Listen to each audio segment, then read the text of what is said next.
قربانی ایک اہم عبادت اور شاعر اسلام میں سے ہے۔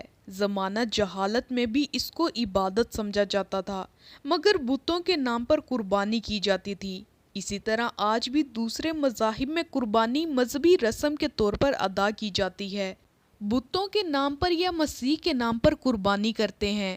قربانی کرنا اللہ پاک کو بہت پسند ہے، اور قربانی کرنے کا ثواب یہ ہے کہ جانور کا خون زمین پر گرنے سے پہلے قربانی کرنے والے شخص کے تمام گناہ اللہ پاک معاف فرما دیتا ہے۔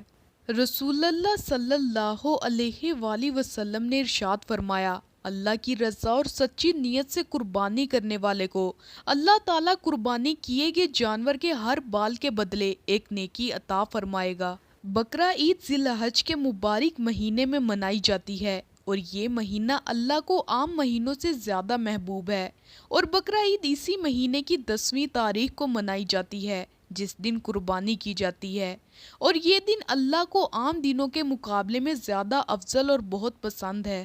قربانی حضرت ابراہیم علیہ السلام کی سنت ہے جس کو اللہ پاک نے ہم مسلمانوں پر واجب کیا، اسی لیے ہر سال بقرہ عید کے موقع پر ہر مسلمان قربانی کرتا ہے۔ آج کی اس ویڈیو میں ہم بات کریں گے ان لوگوں کے بارے میں جن کے بارے میں رسول اللہ صلی اللہ علیہ وآلہ وسلم نے ارشاد فرمایا کہ یہ لوگ قربانی نہیں کرتے تو ان پر کوئی گناہ نہیں۔ نمبر 1، جو سفر میں ہو۔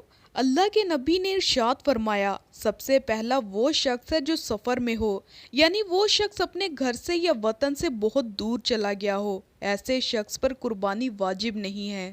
پھر چاہے ایسے لوگ کتنے بھی مالدار کیوں نہ ہو، لیکن اگر اسے وہاں 15 دن سے کم رکنا ہے اس پر قربانی واجب نہیں ہوگی، لیکن اگر اسے وہاں 15 دن سے زیادہ رکنا ہے تو پھر اس پر قربانی واجب ہوگی۔ اسی لیے اس کو چاہیے یا تو وہاں پر اپنے نام سے قربانی کرے یا اپنے گھر پر اطلاع کرے کہ اس کے گھر کا کوئی بھی شخص اس کے نام سے قربانی کر دے۔ نمبر 2، کافر پر۔ اللہ کے پیارے نبی حضور پاک صلی اللہ علیہ وآلہ وسلم نے ارشاد فرمایا کہ بقرہ عید پر قربانی کرنا ہر اس مسلمان مرد اور عورت پر واجب ہے جو ایمان کی حالت میں ہو۔ اس کا مطلب یہ ہے کہ قربانی کرنا کافر پر واجب نہیں ہے، یعنی کہ ایسا شخص جو مسلمان نہیں ہے، جس نے کلمہ نہیں پڑھا، اسلام میں داخل نہیں ہوا، تو ایسے شخص پر قربانی واجب نہیں ہے، یعنی کہ قربانی صرف اور صرف مسلمان مرد اور عورت پر واجب ہے۔ نمبر 3، بچے اور مجنوں پر۔ رسول اللہ نے ارشاد فرمایا کہ بقرہ عید پر قربانی کرنا بچوں اور مجنوں پر واجب نہیں ہے۔ مجنوں سے مراد یہ ہے کہ ایسا شخص جو اپنے ہوش و حواس کھو بیٹھا ہو، جس کو دنیا داری کی کوئی خبر ہی نہ ہو، اس کو مجنوں کہتے ہیں۔